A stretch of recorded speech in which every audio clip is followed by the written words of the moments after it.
Chapter 5. Daniel in the Lion's Den. When Darius took possession of the throne of Babylon, he at once proceeded to reorganize the government.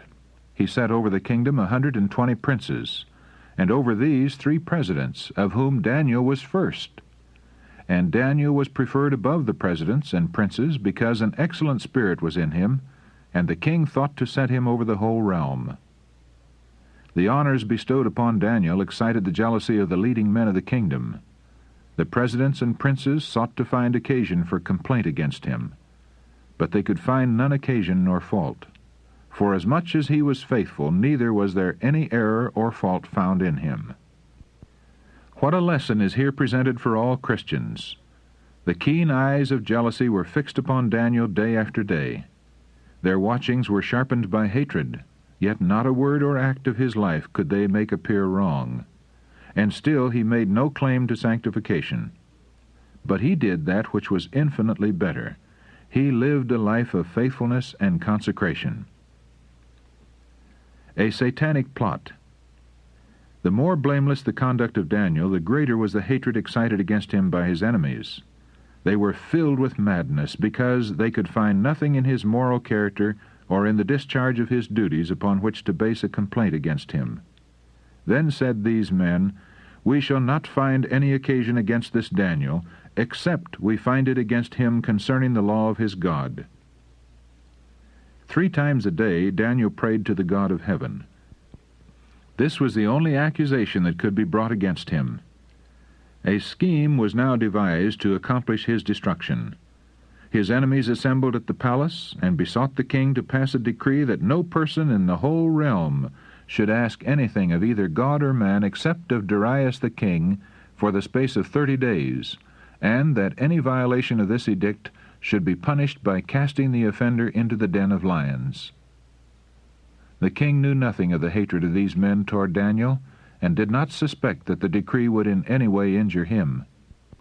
Through flattery, they made the monarch believe it would be greatly to his honor to pass such an edict. With a smile of satanic triumph upon their faces, they come forth from the presence of the king, and rejoice together over the snare which they have laid for the servant of God. An example of boldness and fidelity. The decree goes forth from the king. Daniel is acquainted with the purpose of his enemies to ruin him, but he does not change his course in a singular particular. With calmness he performs his accustomed duties, and at the hour of prayer he goes to his chamber, and with his windows open toward Jerusalem, he offers his petitions to the God of heaven. By his course of action he fearlessly declares that no earthly power has the right to come between him and his God, and tell him to whom he should or should not pray. Noble man of principle! He stands before the world today a praiseworthy example of Christian boldness and fidelity. He turns to God with all his heart, although he knows that death is the penalty for his devotion. His adversaries watch him an entire day. 3 times he has repaired to his chamber, and 3 times the voice of earnest intercession has been heard.